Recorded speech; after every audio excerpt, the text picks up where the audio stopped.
வணக்கம். இந்த வாரம் பாடி ஹாரர் வாரம் போல அடுத்தடுத்து பார்க்குற படங்கள் எல்லாமே நம்மளுக்கு நெளிய வச்சுக்கிட்டே இருக்கு.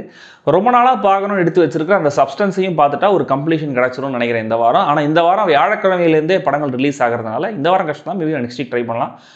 நேற்று பார்த்த பிரிங் ஹர் பேக் ஒரு ஹாரர், ஆனால் அதில் படுபயங்கரமான பாடி ஹாரர் எலிமெண்ட்ஸும் இருந்துச்சு. இந்த டுகெதர் மொத்தமாகவே பாடி ஹாரர் ஜானர் தான். பிரிங் ஹர் பேக் ஆஸ்திரேலியன் படம், டுகெதர் படத்தோட இயக்குனர் ஒரு ஆஸ்திரேலியன். இந்த பேரலல்ஸ்லாம் போதும்னு நினைக்கிறேன். இந்த டுகெதருடைய ட்ரெய்லர் செம்ம இன்ட்ரெஸ்டிங்காக தெரிஞ்சுது. இந்த மாதிரி கான்செப்ட்லாம் எப்படி தான் யோசிக்கிறாங்களோ அப்படிங்கிற மாதிரி ஒரு கான்செப்ட். நான் பல நாட்களுக்கு முன்னாடி என் ஃப்ரெண்ட்ஸ் கிட்ட பேசிகிட்டு இருக்கும்போது பஞ்ச் டயலாக் மாதிரி சும்மா ஜாலியாக ஒரு விஷயத்த சொன்னேன். பட் அது ஒரு படமாகவே பார்க்கும்போது ரொம்ப ஆச்சரியமாக இருந்தது. இந்த டுகெதர் எப்படி அப்படின்றத சொல்கிறேன். And spoilers ahead.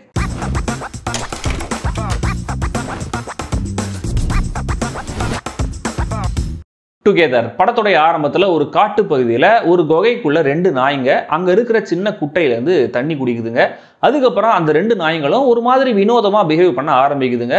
ஒரு நாள் நைட்டு இந்த ரெண்டு நாயோட உடம்பும் தோலோட தோல் ஏடாகுடமாக ஒட்டிகிட்டு இருக்கிறத பார்த்து பயப்படுறாரு அதுங்களுடைய ஓனர். நீங்கள் நினைக்கிற மாதிரில இது வேற மாதிரி. அண்ட் கட் பண்ணால் டேவ் ஃப்ராங்கோவும் ஆலிசன் பிரியும் ரிலேஷன்ஷிப்பில் இருக்காங்க. சிட்டியிலேருந்து ஒரு சின்ன ஊருக்கு இவங்க மூவ் பண்ணுறாங்க. இதில் பிரி ஒரு ஸ்கூல் டீச்சர், நிலையான வேலையும் சம்பளமும் இவங்களுக்கு மட்டும்தான் இருக்குது. ஃப்ராங்கோ வந்து ஒரு வளரும் இசைக்கலைஞர், இந்த இசைத்துறையில் சாதிக்கணும் ட்ரை பண்ணுறாரு. அவருக்கு ஃபினான்ஷியலாக மாரலாக சப்போர்ட் பண்ணுறது பிரி தான். பட் ஃப்ராங்கோடைய அப்பா அம்மா சமீபத்தில் இறந்து போனதுனால அவரும் ஒரு மாதிரி டிஸ்டர்ப்டாக இருக்காரு. ரெண்டு பேருக்கும் நடுவில் இன்டிமசி இல்லாமல் ஒரு டிஸ்டன்ஸ் இருக்குது. இந்த மூவ் எல்லாத்துக்கும் ஹெல்ப்ஃபுல்லாக இருக்கும் அப்படிங்கிற மாதிரி இவங்க ரெண்டு பேருமே நினைக்கிறாங்க. ஸோ இவங்க அந்த புது ஊருக்கு போனதும் நடக்கிற சம்பவங்கள் என்னென்ன, ஆரம்பத்தில் காட்டுற அந்த குகைக்கும் தண்ணிக்கும் இவங்களுக்கும் என்ன சம்பந்தம், இதெல்லாம் தான் இந்த டுகெதர். கான்டெக்ஸ்ட் டு மித்துன்னு சொல்லப்படுற பேக் ஸ்டோரியும் தான் ஒரு ஹாரர் கதைக்கு படத்துக்கு ரொம்ப முக்கியம். அதை இயக்குனர் மைக்கேல் ஷாங்க்ஸ் ரொம்ப ப்ராப்பராக ரைட்டிங்கில் கொண்டு வந்திருக்காரு. இது அவருடைய முதல் படம் வேற.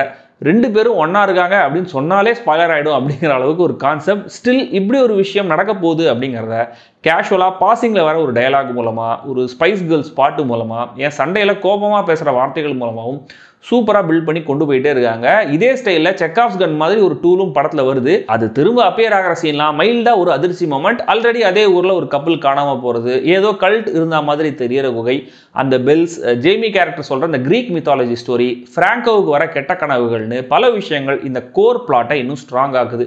முக்கியமாக இந்த படத்தில் கப்புள்ஸாக வர டேவ் ஃப்ராங்கோவும் ஆலிசன் பிரியும் நிஜமாவே ஹஸ்பண்ட் அண்ட் ஒய்ஃப். இந்த தகவல் தெரியாமல் பார்த்தாலும் இது ஒரு இன்ட்ரெஸ்டிங்கான படம் தான். ஆனால் இது தெரிஞ்சு பார்க்கும்போது மெட்டாவா பல சீன்ஸ் அண்ட் கான்வர்சேஷன்ஸ் நல்ல டார்க் காமெடியாகவும் அப்பீல் ஆகுது. இந்த காஸ்டிங் டிசிஷனே இந்த படம் இவ்வளோ தூரம் ஒர்க் ஆக முக்கியமான காரணம்னு நினைக்கிறேன். இவங்க ரெண்டு பேரும் கனெக்ஷனை ஃபீல் பண்ணுற சீன்ஸ்லாம் டெரிஃபிக்காகவும் இருக்கு, டெரிஃபைங்காகவும் இருக்கு. ஏன்னா இவங்களுக்குள்ள இருக்கிற கெமிஸ்ட்ரி அப்படி, அந்த காட்சிகளுடைய தன்மையும் அப்படி. ஒரு லவ் மேக்கிங் சீன் பயப்பட வச்சதுன்னா அது இந்த படத்துல தான். பிரி கூட ஒர்க் பண்ற அந்த ஜேமிங்கிற கேரக்டர் எழுதப்பட்ட விதமும் பிரில்லியன்ட். இந்த படத்தோட இந்த பாடி ஹாரர் காட்சிகள் எடுக்கப்பட்டிருக்கிற விதம் இதோட அடுத்த ஹைலைட். இப்படி ஒரு கான்செப்ட் யோசிச்சா அதை எக்ஸிக்யூட் பண்ணோம் இல்லையா, செம்ம கன்வின்சிங்காக புல் ஆஃப் பண்ணியிருக்காங்க. ப்ராஸ்தட்டிக் மேக்கப், சிஜின்னு பல விஷயங்களோட கலவையா படம் முழுக்க வர சின்னதும் பெருசுமான ஸ்பெஷல் எஃபெக்ட்ஸ் காட்சிகள் எல்லாமே செம்ம ஃப்ளாலெஸ்ஸான எக்ஸிக்யூஷன். டோட்டலாக எதிர்பார்க்காத ஒரு ட்விஸ்ட் ஒன்று டுவர்ட்ஸ் த எண்ட் வரும். அந்த பாயிண்ட்லேயே கிளைமேக்ஸில் என்ன நடக்க போகுது அப்படிங்கிற மாதிரி லைட்டாக நம்மளுக்கு ஒரு ஐடியா கிடச்சிடும். ஆனால் மனசுக்குள்ள ஐயோ அதை மட்டும் பண்ணாதீங்கடா அப்படின்ற மாதிரி தான் யோசிப்போம்.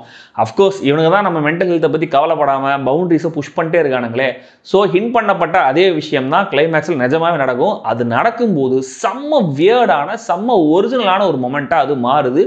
அந்த ஒரு ஷாட்டை அவ்வளவு ப்ரிசைஸாக ஸ்டேஜ் பண்ணி ஸ்க்ரீனில் கொண்டு வந்த விதத்தில் மொத்த படத்துக்கும் ஒரு நாவல்ட்டி கிடைக்குது. அந்த கிளைமேக்ஸ் ஷாட்டும் கூட செம்ம ஐடியா, செம்ம அட்டகாசமாக இருந்துச்சு. நம்மளை வெறுப்பேற்றுற ஒரு லூசர் கேரக்டரில் டேவ் ஃப்ராங்கோ எப்பவும் போல பர்ஃபெக்ட். அவங்க ஊர்லேயும் டைப் காஸ்ட் நடக்குது அப்படிங்கிறதுக்கு டேவ் ஃப்ராங்கோ மாதிரியான நடிகர்கள் ஒரு நல்ல உதாரணம்.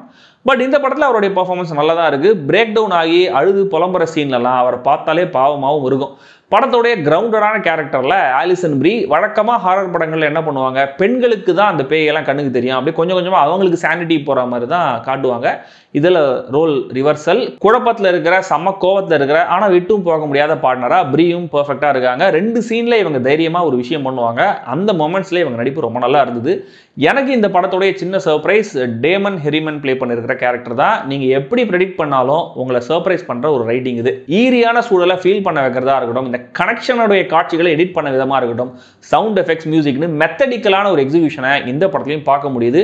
ஸோ டெக்னிக்கலி செம்ம இம்ப்ரெசிவ். அண்ட் எனக்கு இப்படியான ஒரு ப்ளீக் எண்டிங் தர படங்கள் அவ்வளோ கம்ப்ளீட்டாக ஃபீல் ஆனதில்லை. அது இந்த படத்துடைய குறை அப்படின்ற மாதிரி சொல்ல முடியாது. எனக்கு அப்படி ஒரு இன்கம்ப்ளீட் ஃபீல் இருக்கும். பட் இன்னும் கூட இந்த கோர் கான்செப்ட்டுங்கிறது எக்ஸ்ப்ளோர் செய்யப்பட்டிருக்கலாம், அதுக்கான காட்சிகள் இருந்திருக்கலாம்னு தோணுச்சு. கிளைமேக்ஸுக்கும் ரொம்ப அவசர அவசரமாக வந்துட்ட மாதிரி ஒரு ஃபீல். மொத்தத்தில் இந்த டுகெதர் செம்ம இன்ட்ரெஸ்டிங்கான ஒரிஜினலான ஒரு ஹாரர் படம். விருப்பம் இருக்கிறவங்க ட்ரை பண்ணுங்க. சென்னை தியேட்டர்ஸில் சப்டைட்டில்ஸோடவே இருக்கு. ஆனால் இந்த வாரமே இப்படம் கடைசின்னு நினைக்கிறேன். ஒரு வேளை தியேட்டரில் மிஸ் பண்ணிட்டீங்கன்னா எங்கே பார்க்கணும் அப்படிங்கிறது உங்களுக்கே தெரியும். நான் ஆரம்பத்தில் சொன்னேன்ல, என் ஃப்ரெண்ட்ஸ் கிட்ட பேசிட்டு இருக்கும்போது பஞ்ச் டேலாக் மாதிரி சொன்ன ஒரு விஷயம் என்னன்னா, புதுசாக கல்யாணம் ஆன ஒரு ஃப்ரெண்ட் எப்போ பாரு ஒய்ஃபோட ஊர் சுற்றிட்டே இருந்தான், அவனை கலாய்க்கிறதுக்காக உங்களுக்கு கல்யாணம் தான் பண்ணி வச்சிருக்காங்க, காஞ்சாயின் பண்ணி வைக்கல அப்படின்னு சொன்னேன். அதுவே இப்போ ஒரு படமாகும் அப்படின்னு நான் நினச்சி பார்க்கவே இல்லை. அண்ட் இந்த படம் அடல்ஸ் ஒன்லி.